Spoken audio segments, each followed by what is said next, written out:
Orwell found the tension within Scobie completely unbelievable.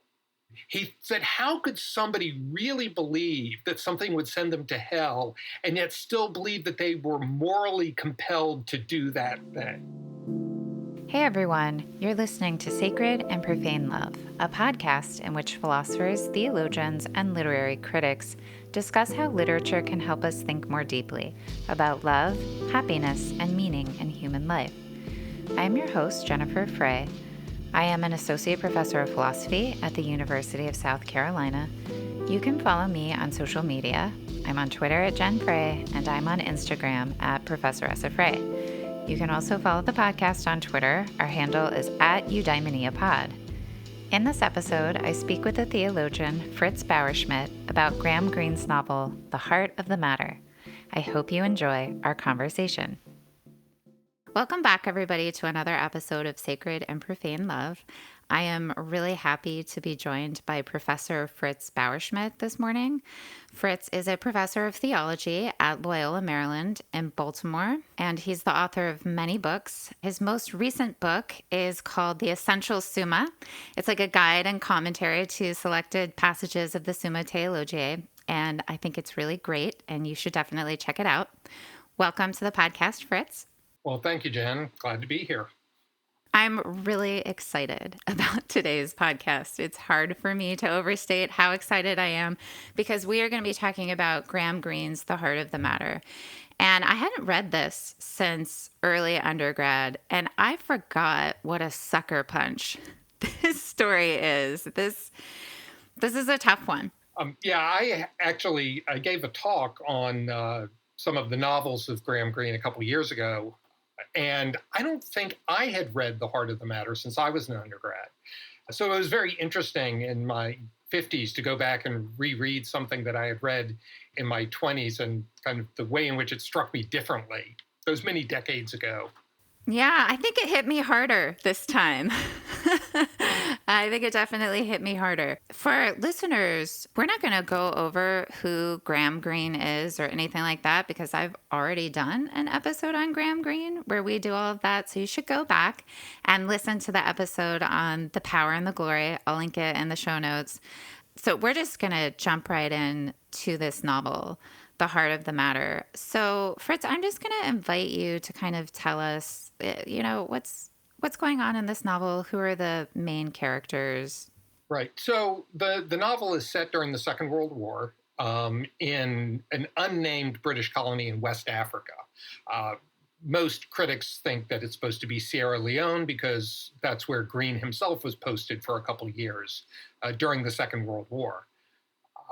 And so the protagonist in the story is a police officer named Henry Scobie. And he's been in Africa for 15 years. He's more or less settled into life in the colony, but kind of a nagging unhappiness he has is his wife, Louise, who's lonely. She feels excluded from the small community of British colonials who live there. She feels like they're looked down upon, not fully included. Scobie feels bound to Louise because of shared grief over the death of their only child. At the same time, he feels separated from her because of their inability to talk about this tragedy. So Louise longs to leave whatever this colony is, Sierra Leone, and go to South Africa where she has friends. And of course, Scobie, civil servant, doesn't have the ready cash to let her go to South Africa. So he borrows money from this unscrupulous Syrian merchant who, in various ways, is kind of in the background of a lot of the action of the story. And so she leaves, goes to South Africa for a stay of undetermined length. So he doesn't know when she's coming back. And I guess the implication might be, if she's coming. Right. So while she's gone, Scobie meets this young British woman, 19-year-old woman, Helen Rolt. And she's the survivor of a ship that had been torpedoed by a German submarine. And in this attack on the ship, her newlywed husband is killed. So Scobie initially reacts with pity to Helen. And this is a kind of a significant part of his character. He at least thinks of himself as somebody who's often driven by pity for others. Mm-hmm. And before long, however, they begin this surreptitious love affair. Now, Scobie, you learn fairly early in the story, along with his wife, Louise, is a Catholic. And Scobie knows that his action is wrong, but he keeps trying to justify it. Sometimes he does it in the name of love. More often, he does it in the name of pity. Well, then, in a not completely unpredictable turn of the plot, his wife, Louise, returns from South Africa. And Scobie tries to break off the affair with Helen. But That's right. she does not react well to this. And he fears that if he breaks off the affair, she'll lose her will to live, right? She lost her husband. She's all alone. She's dependent upon him emotionally. And if he breaks off with her, she'll lose her will to live and simply sort of fade away. Or alternatively, and I think this is an interesting, in light of the nature of their relationship, he's worried that she will turn to empty and meaningless sexual encounters to fill the void left by the end of their relationship. On the other hand, and this is really the dilemma that Scobie faces, he fears that if he leaves Louise, she'll be shattered. And he also, as a Catholic, takes seriously the fact that he's taken this permanent vow when they got married. The way he puts it at one point is that he has two people's happiness in his hands and he's got to learn how to juggle. Yeah, he's through his sin, through his adultery, he's created this contradiction in his life, right? And so now he has this problem. I have to resolve this contradiction. And you can't, right? The only way that you can deal with the contradiction is to remove its source. Exactly. And of course, the juggling act he's trying to enact is made more complicated because Louise, newly returned after this period of separation, says that what she really wants is for her and Scobie to go to Mass and receive communion together. And as a sign of her renewed dedication to their marriage. Mm-hmm. Right. But also, she knows that he's cheating on her. There's some sense of, she at least has a suspicion. And this would be a way of alleviating the suspicion because she knows that if he's continuing an adulterous affair, he's not going to go receive communion. That'd be a mortal sin, right? Right. Well, it's interesting that she feels she can put him in that position because it strongly suggests that she believes he's a good enough Catholic not to commit an act of sacrilege. So, not a good enough Catholic to be faithful in his marriage, but a good enough Catholic to not, eat and drink spiritual death. And he makes an attempt to get out of this dilemma. He decides he's going to go confess his adultery in the sacrament of penance and, be absolved, and then he can go receive communion. And seems like a reasonable way out. But the problem for Scobie is, in order to receive absolution, he has to make a firm purpose of amendment, right? To not commit the sin again. Right. And because he is so convinced that Helen can't survive without him, he can't do that. So he goes into the confessional and, the priest says, well, are you going to end this, adulterous relationship? And he says, well, I can't. And so he leaves the confessional, right? Unabsolved and sort of resigned to his fate. And Greene talks about him leaving the confessional. He's looking around the church. And there's a really interesting, description, the dead figure of God upon the cross, the plaster virgin, the hideous stations representing a series of events that happened a long time ago. It seemed to him that he had only left for his exploration of the territory of despair. Right.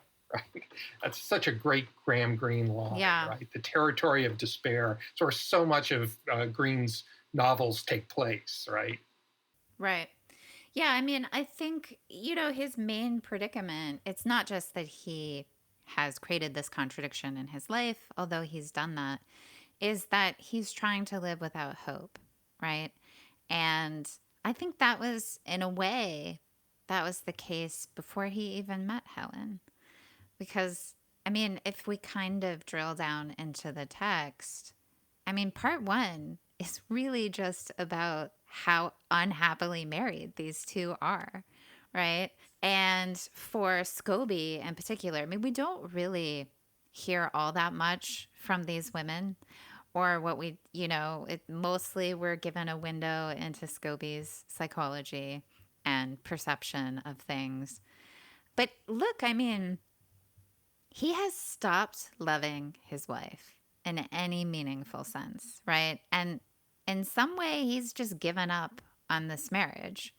So it's not surprising that he kind of falls in love with a young, beautiful, vulnerable woman who needs him, right? Because that is something that would be very attractive to anyone miserable in a marriage. But yeah, I mean, he's basically just feels himself as duty bound to his wife. This is page 21. The less he needed Louise, the more conscious he became of his responsibility for her happiness. When he called her name, he was crying like Canute against a tide, the tide of her melancholy and disappointment. I mean, he feels like it's so heavy to him, this responsibility for making his wife happy. But he can't make her happy because he doesn't actually love her. And this manifests itself. I mean, and she knows. Right. She's not stupid, Louise. And she's nobody's fool. There's this incredible passage on page 26 that is just sad and depressing, but also very realistic, I think, about a lot of ruts that people find themselves in. So this is the final paragraph on page 26. He never listened while his wife talked. He worked steadily to the even current of sound, but if a note of distress were struck, he was aware of it at once. Like a wireless operator with a novel open in front of him, he could disregard every signal except the ship's symbol and the SOS. He could even work better while she talked than when she was silent, for so long as his eardrum registered those tranquil sounds, the gossip of the club, comments on the sermons preached by Father Rank, the plot of a new novel, even complaints about the weather, he knew that all was well. It was silence that stopped him working, silence in which he might look up and see tears waiting in the eyes for his attention.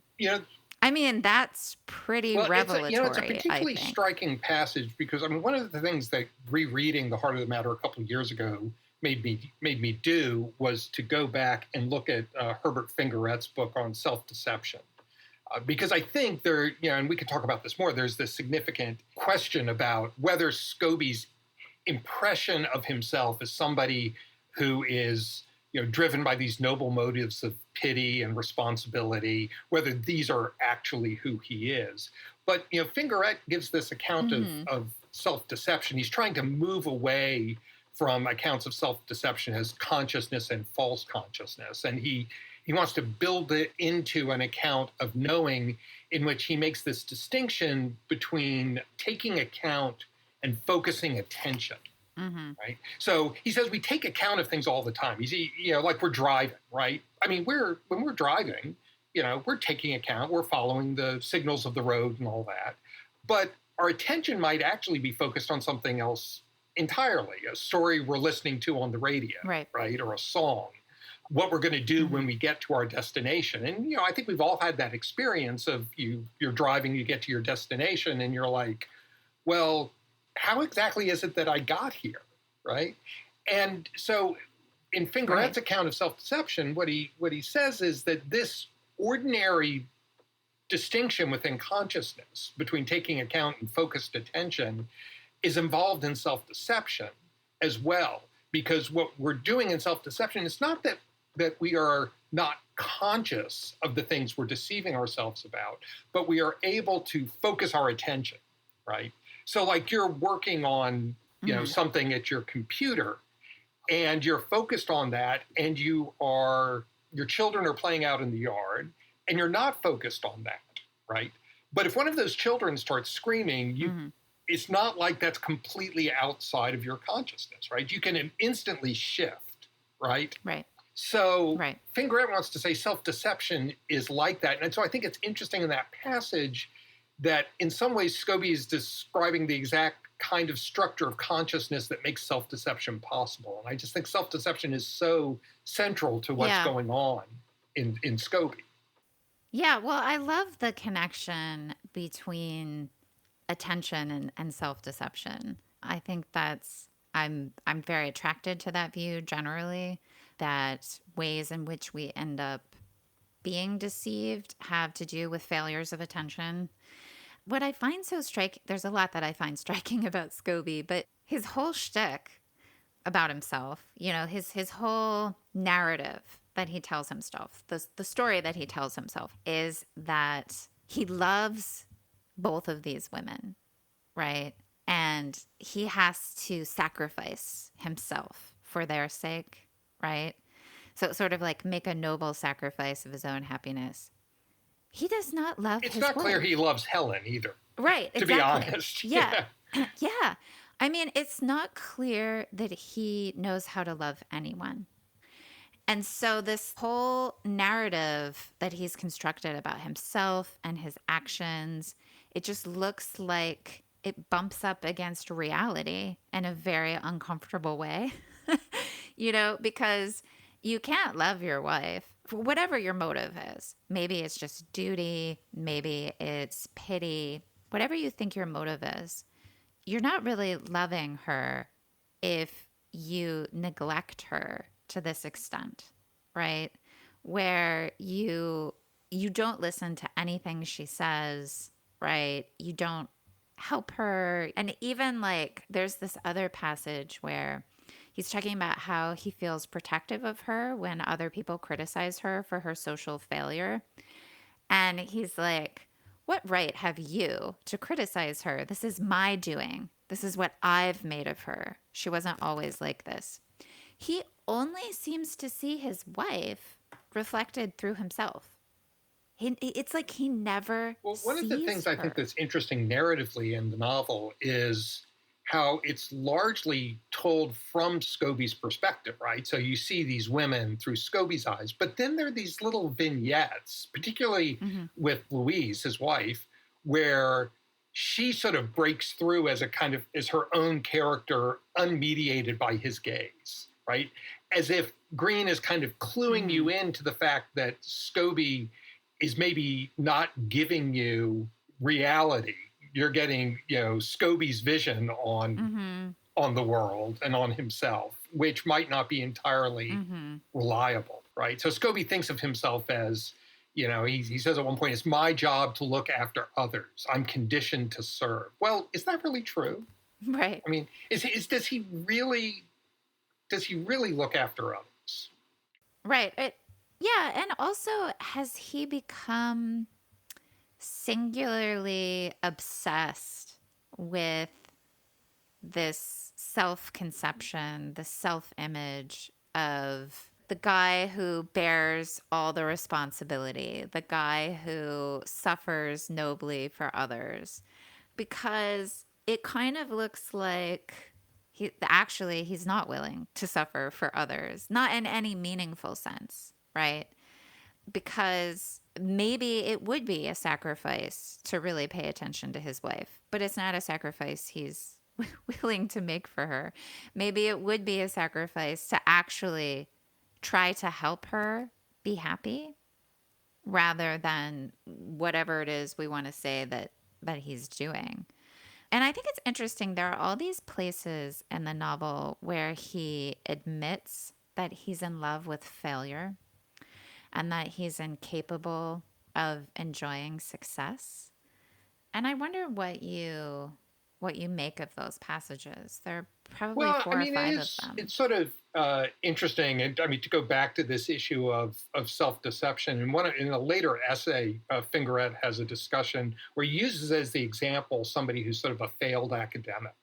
Right? They never get the tenure track position. They, and of course, there's plenty of fine, well-qualified people who never get tenure track jobs these days. But the stories that we tell ourselves about ourselves to account for our lack of success. What we don't want to say is, I'm sorry, I just, I'm just not quite creative enough, or I'm sorry, I'm really not that good a teacher, or, I'm bereft of original ideas. Instead, we tell ourselves these other stories. And it seems to me that Mm-hmm. Scobie is sort of like that, right? He's coming up constantly with excuses for the mediocrity of his life, right? And Right. I think it involves, to go back to this issue of attention, a kind of a studious but genuine inattention to the people and the circumstances around him. Right.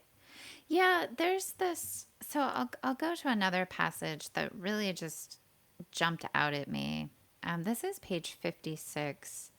This is just after he's like found this letter. He's doing his police job. He found a letter in a toilet.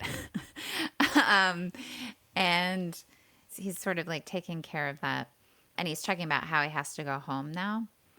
And now Scobie thought, I must return home. I shall put the car away in the garage, and Ali will come forward with his torch to light me to the door. She will be sitting there between two draughts for coolness, and I shall read on her face the story of what she has been thinking all day. She will have been hoping that everything is fixed, that I shall say, I've put your name down at the agents for South Africa, but she'll be afraid that nothing so good as that will ever happen to us. She'll wait for me to speak, and I shall try to talk about anything under the sun to postpone seeing her misery. It would be waiting at the corners of her mouth to take possession of her whole face.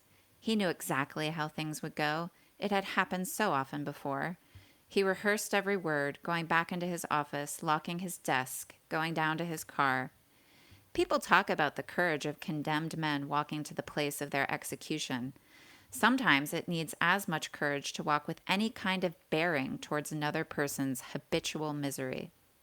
This is why I'm saying, like, he's given up. Well, and he's also He's created not an trying. image of Louise in his own mind of somebody who's also given up, right?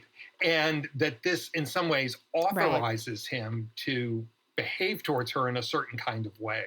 But it's really not about Louise at all. It's all about Scobie, right? I mean, Right. he knows what she's going to say, right? So there's nothing she can do or say that will surprise him, right? Right. So, but it's all really in service of, fostering or justifying his own sense of despair. So she's not really an independent Right. person, right? She's just this kind of reflection. She's like, for Scobie, she's become like a mirror in which he sees his own unhappiness. Yeah, I think that's really perceptive, actually. I mean, how much of this is just Scobie, like, projecting his own misery onto those around And him? to go back to your comment about, him not loving Louise, well, how could you love someone who's simply a mirror of your own unhappiness, right? Right. There's no sense of an other there to be loved, right? There's Right. just your own self-projection. That's right. Yeah. And I think that's reflected in the fact that he doesn't really treat her like a person. He treats her like a thing that he needs to manage or take care of or something, but he doesn't actually interact with her as if she's a human being. Yeah, she's like a chronic disease that he has. Yeah. Yeah. Yeah. I think he discusses his suffering in that way sometimes. He characterizes it as a disease that he knows at some point Helen will catch. He has this strange sense of fate about him. There are some times, though, when I wonder if something isn't breaking through. So there's this scene that you briefly alluded to was like what was it? It was like a boat wreck or something. The shipwreck where Yeah, Helen's boat is sunk. Yeah.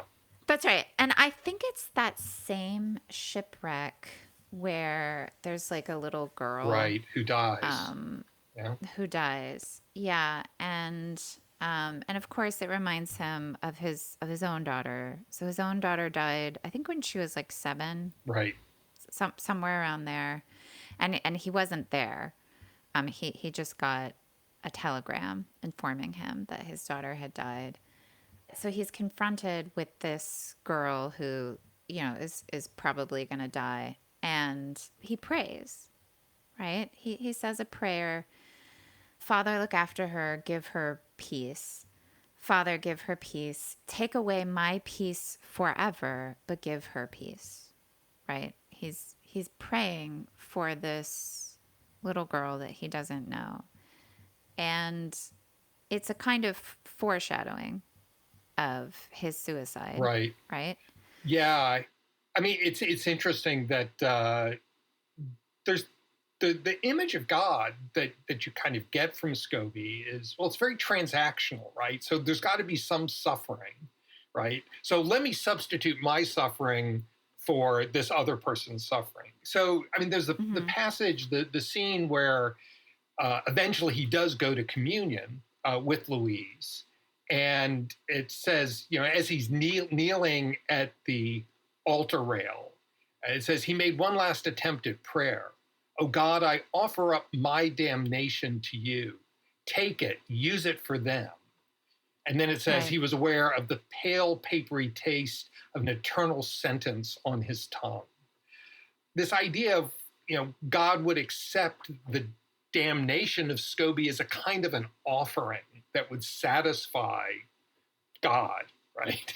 It's a right. You almost think that just like Louise becomes a mirror of Scobie's own unhappiness, he's also created a God who's simply a mirror of his own, I guess, unhappiness or sense of responsibility or something. I don't know. Yeah. Well, yeah. So all of this, we haven't really talked about this that much, but all of the action of the novel is refracted through his Catholicism. Right. Right. So when he is working through, it enters into his thoughts and his feelings, but also his practical deliberation, right? It guides his choices. And not now, it doesn't guide his choices in the correct way. Right? He's obviously a bad Catholic, and he knows he's a bad Catholic. But a bad Catholic has to be a Catholic, right? And not just in the baptism sense, although that's a credible sense of being a Catholic, but, in the sense that he seems to believe this stuff. And I kind of wanted to talk about that. Like, what kind of faith does he have? He seems to have a faith without hope, which is his real problem. He's completely given over to a kind of despair that seems unwarranted. But of course, it's despair, so it has to be unwarranted. But his Catholicism is so much a part of his own story and his own self-image. And I think we should just sort of talk about how his Catholicism gets twisted in various ways. Yeah, I mean, I think Scobie is a particular kind of bad Catholic. I mean, there's all sorts of, Catholics who are bad Catholics because they don't understand what the church teaches, or they have some idea of what the church teaches, but they don't pay much attention to it. But Scobie's a unique kind of bad Catholic who might only exist in Graham Greene novels, who is firmly convinced of, as near as I can tell, all the teachings of the church, right? He's not a dissenter from the teachings of the church. I guess a different kind of bad Catholic, right? He both knows and embraces all the teachings of the church, at least in what Newman would call with notional assent. But he convinces himself that he can't do what the church tells him is the good thing to do, the thing that will lead to eternal happiness. It's almost like he's a Catholic who doesn't care about eternal happiness for himself. Right? And I think there's a real question about how psychologically convincing this is. Right? George Orwell reviewed The Heart of the Matter in The New Yorker, when it first came out. Oh, really? Well, I'll have to look at that. It's quite interesting. He intensely disliked the book. Oh, really? Yeah, he'd liked the Power and the Glory, but he has an interesting observation. He says about the Power and the Glory, you've got this interesting antagonism between the priest and the police lieutenant, right? And Yeah. Mm-hmm. that they represent these two kinds of worldviews. One focused on the next world, Yes. one focused on this world. And he says that's Right. that's a believable tension. But Orwell found the tension within Scobie completely unbelievable. He said, how could somebody really believe that something would send them to hell and yet still believe that they were morally compelled to do that thing? Orwell found it completely unconvincing. I don't find it unconvincing. I think it's tricky to sort it out, but and I think he's right to wonder, but I think, we have to really dive into the condition that is despair, right? So, and if we take that, like, what does hopelessness really look like? And at one point, Scobie says, despair is the price you pay for setting yourself an impossible aim. So he has convinced himself, wrongly, but he has convinced himself that he cannot be happy, right? And that, I think, is despair. And that I think involved in that posture is a rejection of grace and a rejection of God's love and also a rejection of mercy. So Thomas Aquinas says that love, both as a theological virtue, but also simply as a passion, it's what orients you towards a good that is difficult yet possible. Right? And right. I think for Scobie, he thinks happiness, either in this life or the next, is simply not possible for him. Right? That's right. And I think, this is speculative. I'm not sure I can totally defend this, but this squares with my experience of people who are like this. They hate themselves. So at the end of the day, they cannot believe that they are worthy of the kind of love that God is offering them. Yeah. I mean, I think the problem with Orwell's criticism of this is it's an easy criticism to make from somebody who doesn't believe in hell, right? Right. Yeah. It's very much a kind of an outsider's criticism, right? Right. And I think it's a worthwhile question of, I say that Scobie's a kind of bad Catholic you only encounter in Graham Greene novels, but I don't really believe that because I think in maybe less dramatic ways. I mean, the great thing about Greene's novels is, to use Flannery O'Connor's phrase, he draws large, startling figures to kind of grab your attention, right? But I think in smaller and less startling ways, I think a lot of people can identify with the kind of despair you see embodied in Scobie, right? This sense of not really believing that happiness is something possible for you. That the best you're going to do is get God to agree to accept your damnation for somebody else's good. I also think people can become in love in a perverse way with their own misery. And, how is this possible? How is it possible to say, which Catholics must say, right, that we are naturally ordered to our own good, that we naturally desire our own happiness, that this guides our practical reasoning? If that's true, how can you say that someone can fall in love with their own misery? I think you just have to get yourself into a place where you don't want to try anymore, right? So, and if you're in love with your own misery, then you can just kind of, right? I mean, you don't have to actually go through the effort of being human anymore, which it is effort. It is a struggle. There's this really great, I love this passage. I'm sorry because I didn't write down the page number, but I think this kind of speaks to what I'm talking about. It seemed to Scobie that life was immeasurably long.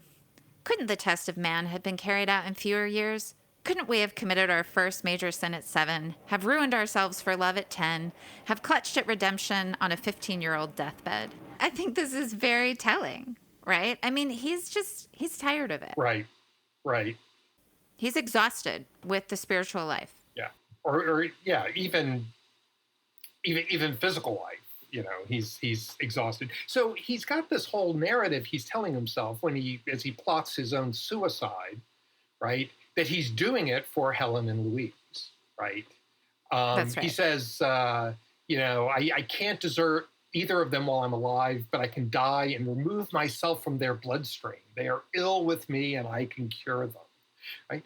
I mean, again, this sort of, there's self-loathing, but it's combined with a certain kind of egotism, right?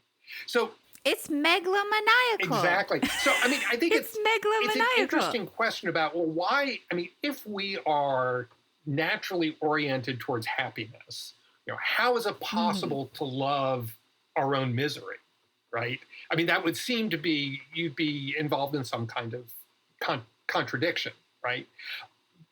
But Augustine talks about this in the Confessions, right? Particularly when he's a young man and his friend dies, right? And he talks about carrying his lacerated heart around, and he talks about being in love with his own unhappiness. And there's this kind of self-dramatizing thing that young people get into, right? It's why they, paint their fingernails black and, pierce various parts of their bodies, right? It's I want everyone to see just how unhappy I am, because it somehow shows that I think a little bit more deeply. That's the other thing about Scobie. You get this impression that he thinks he's the only one who ever thinks deeply about anything. Right. Yeah. There's also this just incredible passage. This is page 186. I just find this so striking. He's like coming back from his mistress's like hut or apartment. I can't really figure out what that setup is. It's a hut. They call it a hut. I don't know how to imagine this in my head, but he says, a drunken voice shouted somewhere up the hill, and the first spatter of the returning rain licked his face. He thought, I'll go back and go to bed. In the morning, I'll write to Louise, and in the evening, I'll go to confession.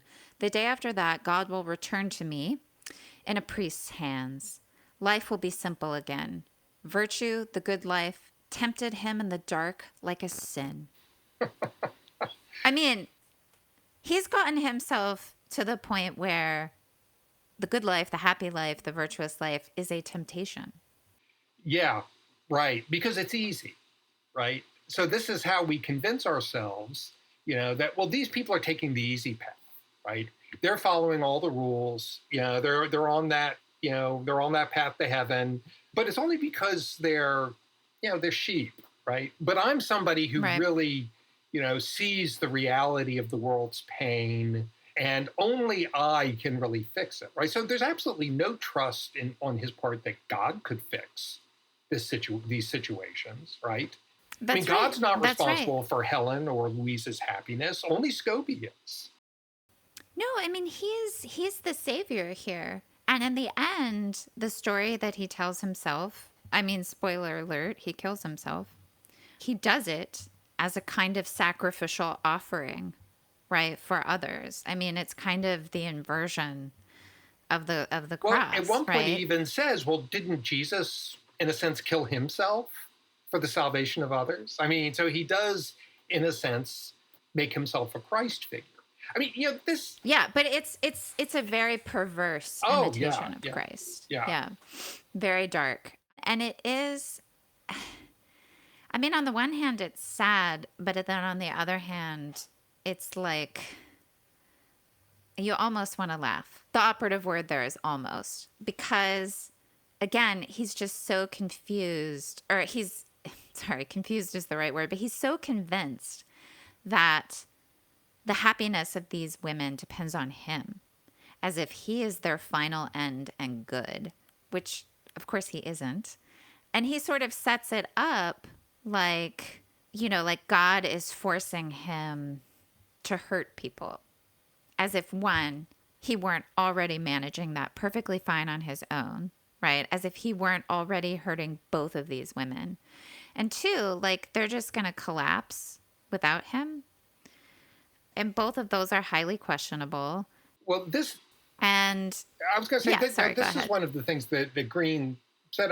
Greene, after the novel came out, he said that he described Scobie as a character who sort of got away from him, in that, at least in retrospect, and it's very hard to figure out exactly what Greene intended when he was actually writing the novel, but in retrospect, what he said was he did not intend for people to see Scobie as a hero.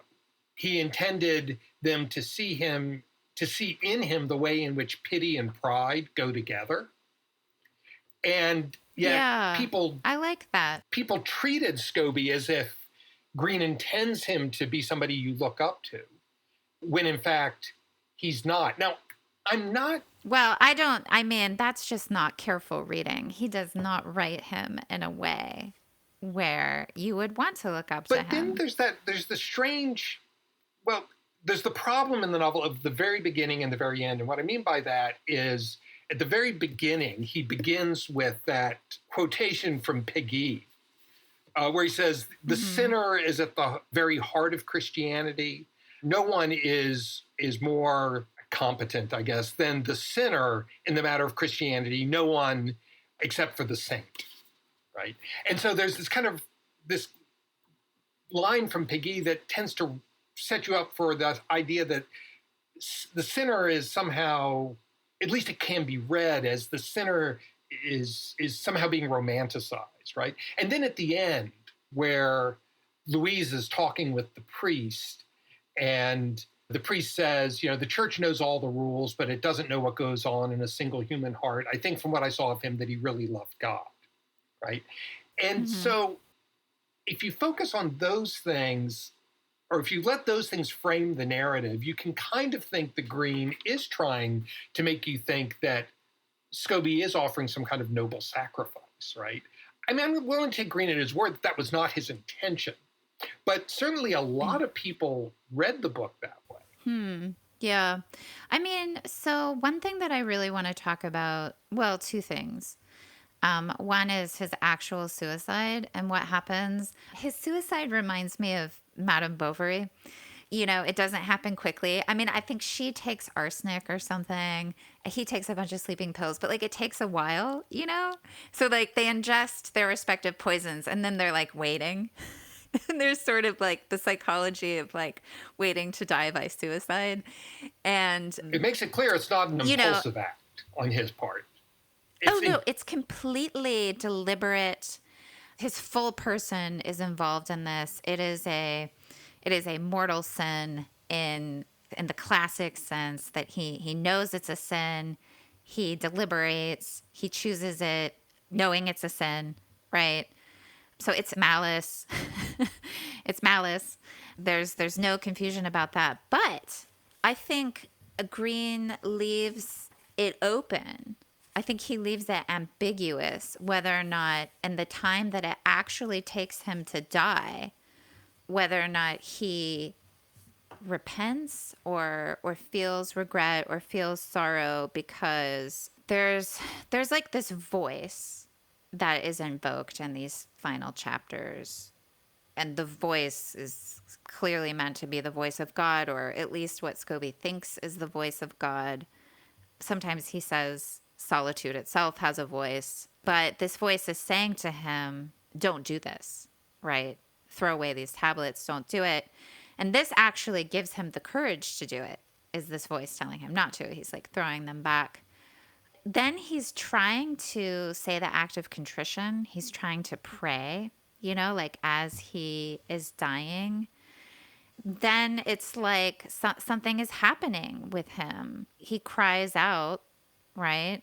He hears this voice again, and he's trying to reply. And the last thing that he says out loud is, "Dear God, I love." And then ... we don't know. Right. But I think Greene is leaving it intentionally ambiguous. He's leaving it open that something could have changed in Scobie.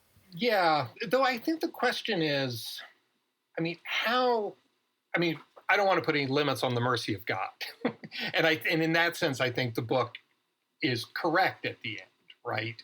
When the priest says to Louise, neither you nor I know anything at all about God's mercy, right?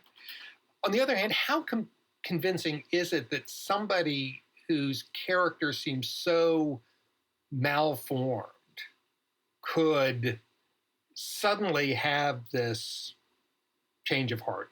I think as as a Catholic, I'm compelled to believe it, right? That these last minute conversions, deathbed conversions, are possible. On the other hand, in terms of just a novel and the character, right? I think Greene has a hard time pulling it off, right?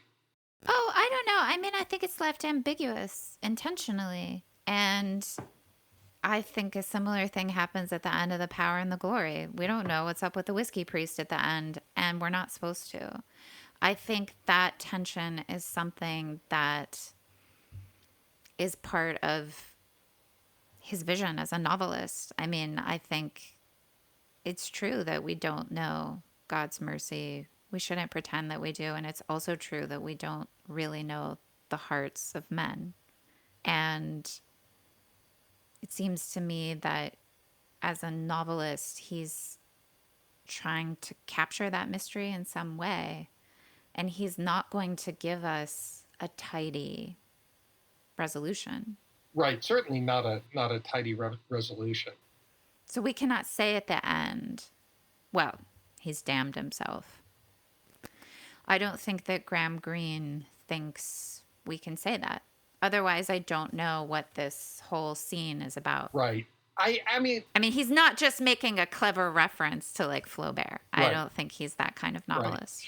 and no, I think that's right, and I think it's right to say, we can't know. I mean, I think that's as much a theological principle as, the criteria for mortal sin, right? But what I wonder is about how you try and depict this narratively, right? So you spend your novel depicting Scobie as, this oddly prideful person who revels in his own misery and is convinced that he is completely responsible for the happiness of those around him. And I guess I'm just wondering how narratively you can portray that kind of conversion. There's a part of me that thinks that this has got to be something, this kind of conversion is something that is so interior and so dependent upon God's grace that it's very hard to portray narratively, right? So I think that Greene is trying to do it. There's a part of me that wonders how successfully he can do it, or how successfully anybody could do it. Yeah, I mean, I don't know. I'd have to think about what I would think the conditions of success or failure would be in that case. But I do think it's interesting that towards the end, there is this voice. And it never came up before, but it comes up when he is, plotting his suicide, and it comes up in the moment of his suicide, and in fact ends up being the catalyst of his actually going through with it, because he's kind of lost his courage. But that voice is the first occasion that really penetrates, it kind of pierces the veil in a sense. It kind of rips back the curtain a little bit on his story about himself. And I think that whatever the final consequence of whatever Scobie sees, I think we don't know. Right. But I think it's, it really is the first time that anything really ever breaks through. And I think it's clearly God's grace, this voice. It's not what Scobie wants to hear. So it's not at all clear that God's, it kind of reminds me of Flannery O'Connor a little bit. Like, you can see the action of grace, but you're never really certain about where it went. But it does introduce an element of hopefulness in what otherwise looks like a very dark story. Right. And it's an external intervention, you might say, because Scobie is so locked into himself, right? And into his own ego that there's no way he can find his own way out, right? That's right. And on 259, he has, this is another instance where, there's the voice, but in this case, Scobie replies, right? And he says, "No, I don't trust you. I've never trusted you. If you made me, you made this feeling of responsibility that I've always carried about like a sack of bricks. I'm not a policeman for nothing, responsible for order, for seeing justice is done. There was no other profession for a man of my kind. I cannot shift my responsibility to you. If I could, I would be someone else. I can't make one of them suffer so as to save myself. I'm responsible, and I'll see it through the only way I can. Right? So he's firmly convinced, right, that this is what he has to do. It is interesting, that Scobie, and this is one of the things that Orwell actually points out in his review about both about the heart of the matter and about Brighton Rock, is that you have these characters who seem extraordinary, who are in many ways very unsophisticated, and I think he's thinking of Pinky and Brighton Rock, who seem very, very well schooled in Catholic doctrine, right? But I mean, one of the things, Scobie does have an almost Pelagian attitude towards all this, right? I mean, it's all about his responsibility, his action. That's right. And even, say, like the grace of the sacraments, right? Well, it's still all dependent upon what Scobie can and can't do, right? Can he make a firm amendment of purpose, right? So in some ways, I read somewhere, and I can't remember exactly where, but that one of the things that Greene was trying to depict in The Heart of the Matter was a character who would plausibly damn themselves, right? If there's this idea that, ultimately everyone who, if anyone is damned, anyone who would be damned would damn themselves. And as you've already pointed out, if human beings are created with a, natural orientation towards the good and towards beatitude and happiness, how could damnation ever be possible, right? And in some ways, I think Greene is trying to depict here a case in which, while damnation might not be certain, right, as he makes clear at the end, it's at least plausible, right? How could someone choose against their own eternal happiness? That's right. Yeah. And that is the mystery of sin, right? How is it that, the church understands sin as choosing a lesser good, right? And choosing a lesser good as good. Even when Scobie says, right, I'm choosing my own damnation, he's doing it because he thinks it's good. He thinks it's the right thing to do. He thinks it's like his duty almost to damn himself. So he's not choosing it. He's choosing it under some aspect in which he can see it as desirable or choice-worthy. And so there's this like mystery about like, well, how could you do that? And I think that that's, that the psychology of sin is one of the things that is being wonderfully explored here, right? How is it that we are constantly choosing against what we actually know is our own good? There is a mystery there. But I think it's showing how it plays out in this one person. You start to get a sense of not the mechanisms of it, that's the wrong word, but sort of like the logic of it and how it involves, this kind of failure to pay attention, how it involves pride, right? How you can kind of see all these things coming together to explain what otherwise just looks crazy. For the sake of like a philosophy paper, right? If you just sort of wrote out the practical syllogism, you'd be like, well, that's crazy. Right. But what's behind the syllogism, right? Yeah. But there's a person behind it. I mean, this is one reason why I am so interested in the sort of the dynamics of self-deception in the story, because it seems to me that if you're going to choose against your own good, there's got to be some level in which you are both sincerely convinced that this lesser good that you are choosing is a genuine good, right? The highest good. Mm-hmm.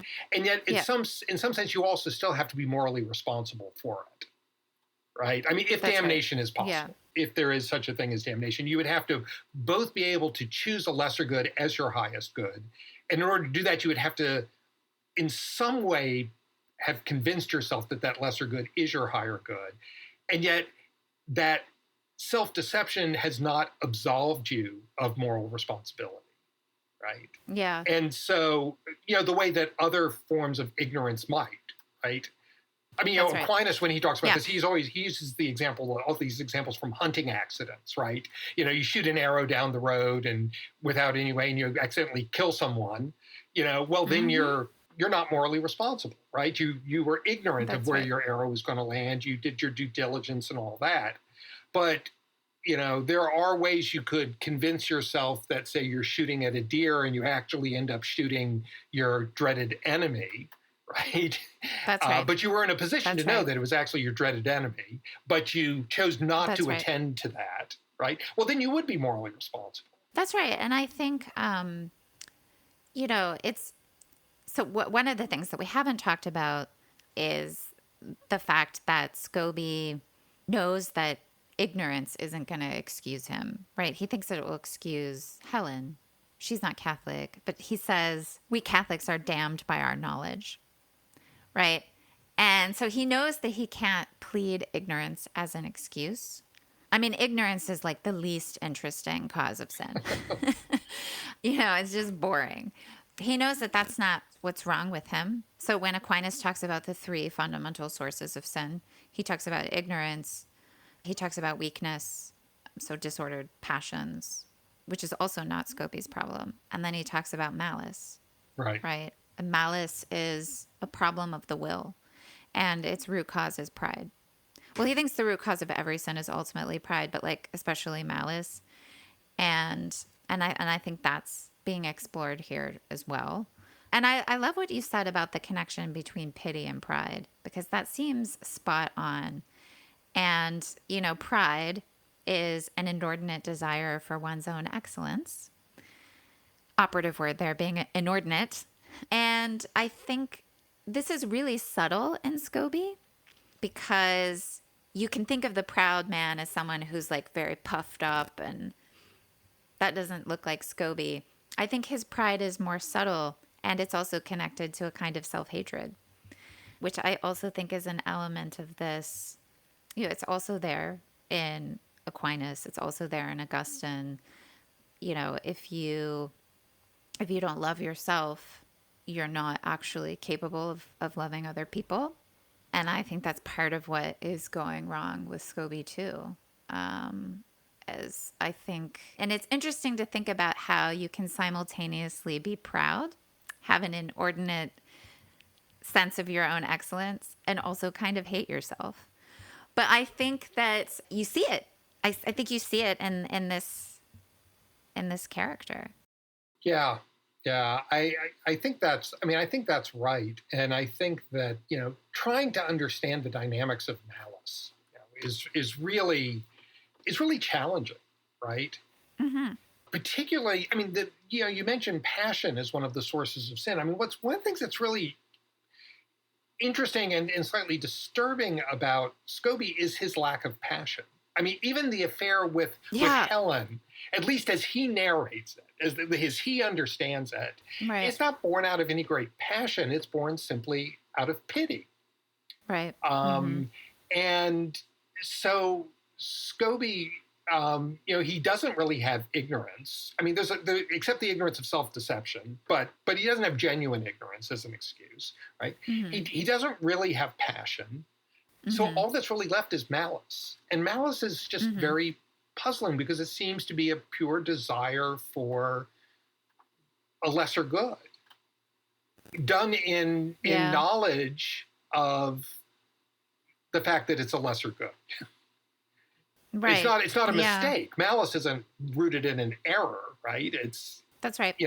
So Aquinas and Augustine too, and actually, the whole tradition, of course, where you really see this is in, discussions of the fall of Satan, right? Because Satan, being an angel, is completely without passion and completely without ignorance, right? No, it's all malice. It's malice. It's only malice. It's malice par. It's malice par excellence. And in some ways, Scobie, you could say, Greene is trying to create a kind of a satanic figure, right? Somebody without ignorance, somebody without passion, who acts out of malice, but malice masquerading as pity.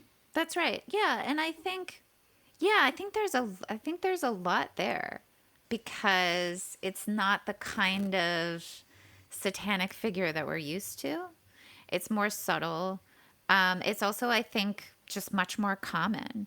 And I think in a way it's tied to a certain conception of masculinity. Like there are, I mean, this is like a real thing where men are attracted to women who are like sad and vulnerable because they want to be like the knight, that rides in on the white horse and saves them. And I think there's a little bit of that in Scobie as well that connects it to his pride. But he's completely unwilling to like deal with Yeah, this. maybe instead of toxic masculinity, we need to talk about satanic masculinity. Yeah. I'm sure that'll go. Yeah, why don't you start a Twitter thread on that, Fritz? I'm sure that'll go over well. But there is this, there is this sense in which, you can think about, the fall of Satan as a kind of, well, only I can fix it. Right? Satan convinces himself, well, I can run this. Only I can really run this creation. God clearly is not up to the task, right? That's right. Yeah. Yeah. I mean, I think that I really love Aquinas' discussion of the fall of the devil, but I think, to be honest, it raises more questions than it settles at the end of the day. And I just think that there's a lot you can say about sin, but I think there's something deeply mysterious about it. Well, this is one of the things I think is actually a genuine strength of privation accounts of evil, is that if evil is privation, then pure evil would have to be some kind of pure privation, which I think is probably metaphysically impossible. But the fact that we can't wrap our minds around something that is a privation, makes a kind of sense, right? And I think privation accounts of evil underscore the absurdity, that's at the root of evil. Yeah. Yeah. And one thing that I really appreciate about Graham Greene is that he's able to talk about evil and malice in a way that isn't so extreme, right? Like, I think that in one sense, Scobie finds himself in a very recognizable predicament, right? How many married people are lonely and find themselves having an affair and then realize like, oh my gosh, I've created a problem I can't solve. And no matter what I do, I'm going to hurt a lot of people, including myself. But he like shows how complicated and twisted this can all get and where it might end, but also where it might not end. Because I think, again, he leaves it ambiguous about Scobie at the end. Right. I don't think that we should be comfortable in thinking that he really did manage to carry off. So I think he wants to leave us uncomfortable that Scobie was successful in his project of damning himself. It may be that God kind of caught him at the end. I just think it's completely intentionally ambiguous. Yeah. No, I agree. Okay, last question. Sure. So we're two Catholics who, are really intellectuals reading this novel and loving it. Probably not everybody's relationship to the book. What can a non-Catholic, you mentioned Orwell's review and how you thought maybe Orwell didn't get it. What can a non-Catholic get out of this novel given how Catholic it is? This is a very Catholic novel. Yeah, it is. I suppose what you can do is you can simply accept the terms of Scobie's worldview, right? Mm-hmm. You can accept that, he at least believes that certain actions will lead to his eternal damnation, right? And you can look at it as a kind of psychological study of why somebody would act against their own good. Mm-hmm. So, I think you can see it as a kind of a psychological portrait. It's interesting. Mm-hmm. The book was like a runaway bestseller. I think it was the best-selling book that Greene had written up to that time. It's really good. It is. It's wonderfully written. It's, Scobie is a fascinating character. One of the dangers of the novel, Greene himself recognized, was that you can get so sucked into Scobie's vision of the world and of his situation that you can simply take it at face value, right? The Scobie, Scobie really is in a unfixable situation, and he really chooses the noble way out, right? I think that my 20-year-old self who read this book was more inclined to that reading, to see Scobie as somehow, tragically heroic. I would love to see a poll of men who think that versus women who think that. I think in the ensuing, 40 years, I've talked to a lot more women than I had when I was 20 years old. And that alone would have changed my perspective on Scobie. Yeah. I do think you can be seduced into it. And I think maybe that'd be more of a danger for a non-Catholic than for a Catholic, to be seduced by Scobie's story, to see it as something noble. I think if you're at least a convinced Catholic, there's going to be things that are going to be ringing false to you in his narration. But I think even a non-Catholic can see it as a psychological study of how people can act against their own good, how people can mire themselves in false understandings of themselves and of the people around them, right? I mean, clearly Scobie has no idea really who Helen or Louise are. Right. I mean, he's completely clueless as to who they are as people. That's right. And I think is kind of uninterested in who they are, honestly. They're just players in his personal drama. That's right. Yeah. Yeah. I wish we could keep talking, but we're over my limit. But this was just an amazing conversation. So thank you for coming on. Well, thanks for inviting me. I thoroughly enjoyed it. I love talking about Graham Greene.